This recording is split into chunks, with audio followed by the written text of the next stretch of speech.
Halo, halo, apa kabar? Semoga selalu dalam keadaan sehat walafiat, tetap semangat. Bung Rocky ini makin seru ini. Kelihatannya diferensiasi sudah mulai dilakukan oleh timnya Amin gitu ya. PKS sudah menegaskan kalau PKS menang, ibu kota RI tetap di Jakarta. Kemudian kalau Caimin seperti biasa dengan bercanda-canda, dia lagi enak-enaknya di Jakarta, tiba-tiba disuruh pindah ke hutan. Tapi ini semua narasinya menunjukkan bahwa ya mereka menyadari harus diperkuat diferensiasinya. Nah, yang saya kira yang sekarang tinggal bingung bagaimana dengan PDIP. Bagaimana apa positioning mereka terhadap BKN ini. Saya kira itu yang membuat kita tunggu, karena kalau kemudian harusnya PDIP juga mempunyai positioning yang sama, tapi mereka pasti berpikir tentang ceruk pemilihnya. Itu kesulitan PDIP. Kalau Amin, Anies sama Caimin ya gak ada problem karena dia merasa bahwa kalah pun yang penting dia udah ngelawan itu kan. Tetapi yang unik adalah kalau Anies oke, dia mungkin dia cicit tapi akhirnya dia tahu bahwa IKN itu sesuatu yang akan memberatkan Republik, terutama soal kemakmuran, keadilan dan disparitas ekonomi. Ya. Tapi Caimin kan ada sesuatu yang unik pada si Caimin ini kan. Dia tetap menganggap bahwa kemampuan dia untuk beretorika itu akan jadi andalan dia. Dan tentu Jokowi tahu di mana sebetulnya titik balik Caimin nanti itu. Kita cuma mau memberi dugaan bahwa Caimin menguji Jokowi masih kuat nggak Jokowi mengganggu dia seperti sebelum atau dalam upaya untuk mendampingi Anies. Nah, semester lalu kan Caimin diganggu-ganggu oleh Jokowi. Tapi Caimin kelihatannya dia mampu membaca social base. Fakta-fakta sosial bahwa genggaman Jokowi pada birokrasi, pada partai politik melemah. Jadi kira-kira cuma itu yang menyebabkan Caimin dengan gaya khas dia bercanda itu mulai ngeledek Jokowi.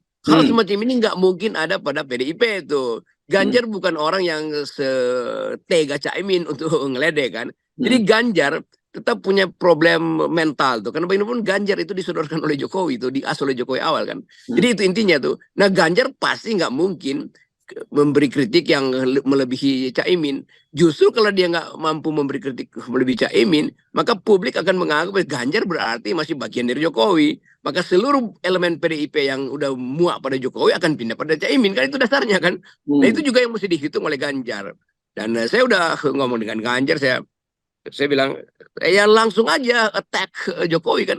Kan Anda udah ada dalam posisi untuk berseberangan dengan Prabowo. Dan Prabowo sudah memilih untuk dilindungi oleh Jokowi. Jadi supaya tema kampanye nanti itu betul-betul diametral berbeda, lakukan attack pada kebijakan Jokowi. Itu terlambat. Jadi Caimin lebih mampu untuk mencari keuntungan kecil daripada Ganjar.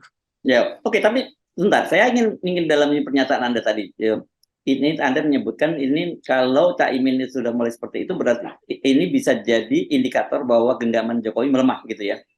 Ya. Nah, kan ini menarik ini.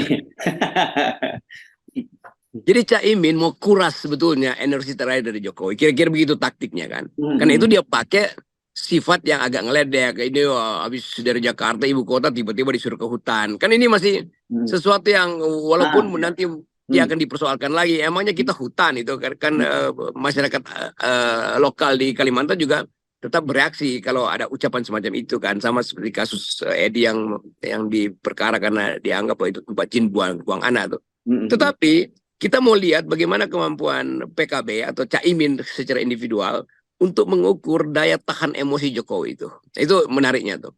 Nah, saya menganggap bahwa Caimin tahu bahwa sebagian besar mungkin partai koalisi di tempat yang lain, di tempatnya Prabowo misalnya, itu mulai ragu juga bahwa Jokowi masih bisa mengeratkan koalisi itu.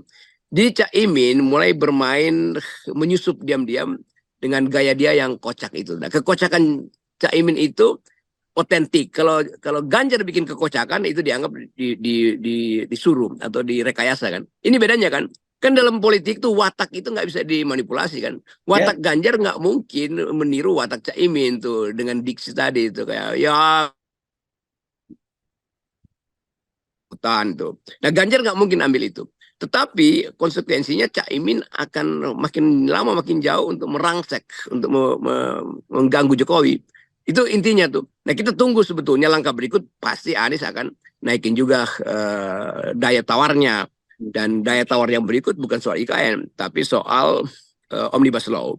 Nah, kalau itu diucapkan oleh Cak Imin dan Anies, buruh akan lebih kuat mendukung Anies dan Cak Imin. Oke, tapi sebenarnya kan daya cengkeram Jokowi ini saya kira pasti jadi semacam pengetahuan bersama lah di antara partai-partai pendukung pemerintah, bukan hanya Caimin. Partai-partai lain, ketua umum partai lain juga pasti tahu gitu ya. Ya, itu maksud saya. Cak Imin Ya, tahu bahwa partai-partai lain juga tahu genggaman Jokowi makin longgar. ya. Tetapi kan persoalannya siapa yang lebih berani menyuarakan itu? Saya kira Caimin lebih berani menyuarakan itu, sementara yang lain mungkin masih wait and see begitu, karena atau juga berkaitan dengan karena mereka juga punya liabilitas yang lebih besar dibandingkan Caimin yang diketahui oleh Jokowi. Gitu. Ya, itu artinya partai-partai ini jadikan Cak Imin sebagai bumper untuk menguji. Kalau bumpernya kuat, maka mereka akan bersekutu untuk mulai juga atau bersama-sama mengikuti cara Cak Imin, mulai ngeledek-ledek Jokowi ini, ketua-ketua partai ini. Tetapi yang dapat untung sebetulnya adalah Prabowo kan. Prabowo akan Jokowi akhirnya akan mengandalkan seluruh masa depannya pada Prabowo. Kalau dulu kita anggap bahwa Prabowo tergantung pada Jokowi, sekarang Jokowi tergantung pada Prabowo. Karena melemahnya genggaman Jokowi, itu artinya Jokowi minta secara tidak langsung ada orang lain yang memperkuat dia. Cuma datang dari Prabowo. Jadi Prabowo secara taktis sekarang lebih kuat genggamannya terhadap Jokowi ketimbang Jokowi terhadap Prabowo kan. Jadi itu dasarnya tuh. Kenapa saya menganggap bahwa sekarang Jokowi tergantung pada Prabowo? Karena Prabowo Rolling Stone-nya udah jalan dan Jokowi genggamannya makin kecil. Itu dalam politik selalu begitu tuh. Orang yang tadinya mensponsori, kalau dia tidak mampu untuk berpikir strategis, dia akan tertinggal tuh. Nah, sekarang kita lihat bagaimana Prabowo akan menganggap bahwa satu putaran itu ada apa tidak ada Jokowi, itu pasti terjadi tuh. Jadi sebetulnya udah terjadi pembalikan energi, dan energi itu menunjukkan kekurangan kemampuan Jokowi untuk mengatur manuver partai-partai ini akan berakibat bahwa dia akan makin lama makin menyempit, makin kecil kekuasaan dia. Semakin kecil kekuasaan dia, semakin dia tergantung pada Prabowo. Iya, tapi justru sekarang kalau gitu bisa dibalik ya, Bung Rocky. Kalau sebelumnya Gibran yang memberi pesan pada Pak Prabowo, tenang Pak Prabowo, sudah ada saya di sini. Sekarang justru sebaliknya, Pak Prabowo akan bilang pada Pak Jokowi, tenang Pak Jokowi, sudah ada saya di sini. Nah, betul, itu kesimpulan yang paling cerdik hari ini dari Harus Penuh Arif, bahwa Prabowo akan bilang, Pak Jokowi tenang, saya udah ada di sini, selesai masalah tuh. Itu enaknya tuh. Yang dari dulu kita udah lihat ini akan berbalik pasti. Jokowi tidak mungkin menambah genggaman karena udah habis ilmu dia tuh. Sementara Prabowo menunggu Jokowi melemah dan akan berbalik. Pak Jokowi udah diam-diam aja, nanti saya yang atur semuanya. Jadi ada di atas angin Gerindra. Bukan kita ingin jagokan Pak Prabowo, tetapi logika sejarah akan begitu. Dan itu kita udah duga dari awal. Bahwa sekarang Prabowo, Jokowi lah yang tergantung pada Prabowo. Ya, tetapi bukankah dengan situasi semacam itu justru Pak Jokowi itu sekarang menjadi liabilitas bagi Pak Prabowo? Ya, itu satu waktu dia betul-betul jadi liability. Dan kita tahu bagaimana kekuasaan itu bisa berubah itu dalam dua putaran. Anda bayangkan misalnya, atau publik bisa bayangkan bagaimana Mahathir berupaya untuk menghajar Anwar Ibrahim, dan pada saat terakhir Anwar Ibrahim yang berbalik itu memberi sinyal bahwa saya sebetulnya tidak mungkin dijatuhkan oleh Mahathir. Hal yang sama tuh yang dalam analisis filsuf semacam Carl Smith selalu dianggap bahwa duel itu pada akhirnya mesti dilihat dalam momentum terakhir, kan itu intinya.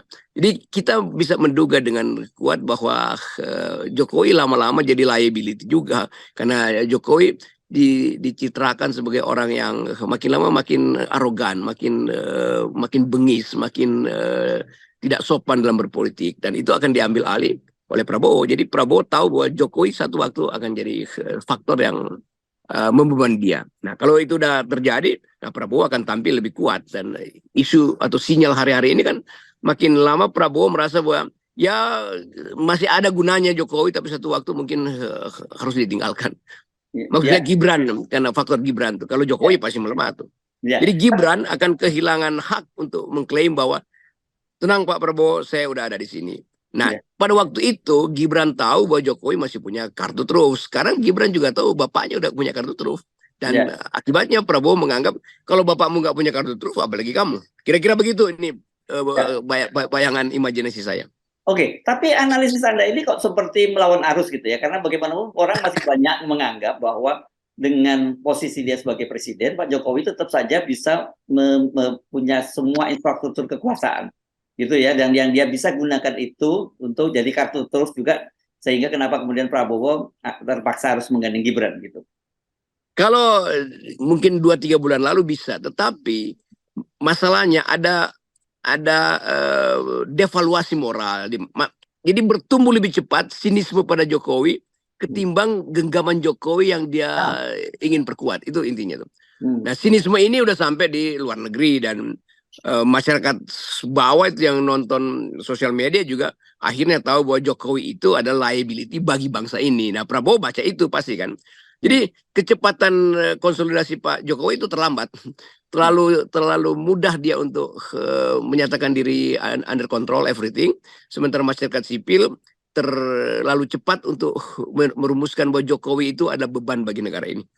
Terlambat, atau sebenarnya ada satu faktor yang tidak bisa diantisipasi, ya, namanya perubahan itu sendiri gitu. Jadi gerak alam itu memang yang dia tidak bisa antisipasi gitu. Karena kalau kita lihat kan Pak Jokowi sebenarnya sudah menyiapkan semuanya itu dengan rapi sejak awal ketika dia mulai dengan 3 periode waktu itu, Bung Rocky. Sampai kemudian ini kan skenario, saya kira ini plan, saya nggak tahu plan yang mana ya, plan Z atau plan Y ini dengan menjadikan Gibran sebagai calon wakil presiden Prabowo ini. Kelihatannya betul tadi, pulung itu nggak bisa diatur dalam itu rencana. Itu dia intinya poinnya kan. ya. Nah, bagi Jokowi, kalau pulungnya udah nggak bisa diatur, pulungnya udah mengarah ke Prabowo, jatuh di atas atap Prabowo, dia mau tarik lagi nggak bisa. Tiba-tiba mungkin dia lihat lah pulungnya itu kok ke arah Anies Baswedan, makin pusing lagi dia tuh. Kok pulung bisa berubah-ubah arahnya kan? Yang berubah-ubah adalah komitmen Jokowi pada perubahan kan, itu yang menyebabkan orang akhirnya. Jadi kata kami muak itu betul-betul datang dari sentimen negatif pada Jokowi itu. Dan itu yang melemahkan terus kemampuan Jokowi untuk mengembalikan arah pulung. Yes, oke. Jadi saya kira ketika pulung itu sudah berpindah, mau manuver apapun, ya nggak ada gunanya gitu. Karena saya kira tidak ada satupun orang yang bisa melawan kekuatan alam ya. Nah, itu pentingnya pemimpin itu dia kontemplasi sekaligus mengukur dirinya. Nah, Jokowi nggak mau berkontemplasi. Dia mengukur dirinya berlebih karena selama 9 tahun tidak ada yang memberi dia sinyal bahwa Anda itu sebetulnya udah telanjang. Itu kesalahan Jokowi sendiri, nggak mau dengar oposisi kan. Jadi dia tutup semua pintu untuk menguping pembicaraan masyarakat sipil. Dia cuma mau pintunya itu dibuka, jendela dibuka untuk dengar puji-pujian. Puji-pujian dari buzzer, puji-pujian dari relawan, puji-pujian dari para budayawan, puji-pujian dari para rektor, apalagi puji-pujian dari para surveyor. Nah, sekarang puji-pujian itu nggak ada hak moral lagi kan. Setelah Gunawan Muhammad CS mengatakan menangis, itu separuh dari moral Jokowi itu hilang sebetulnya. Karena bagaimanapun dia percaya bahwa ada satu masyarakat elit yang masih mengelulukan dia secara budayawan. Tapi nggak terjadi kan. Nah, konyolnya juga masyarakat Indonesia itu tidak mau untuk ikut terus dalam proses tangis menangis ini kan. Jadi tetap intinya adalah Jokowi tidak paham bahwa dia itu, jadi dari awal dia nggak ngerti bahwa dia itu potensi jadi despot. Kan itu intinya kan. Orang yang punya potensi jadi despot dari awal, dia akan rencanakan secara matang. Nah, itu yang saya anggap tadi, dia hanya mendunggang persepsi orang menganggap dia itu pemimpin yang ya populer segala macam. Tapi di ujungnya dia berantakan. Hanya karena satu faktor, salah menghitung pulung. Oke, baik. Terima kasih, Bung Rocky. Yes. 0% ya. Thank you. Oke.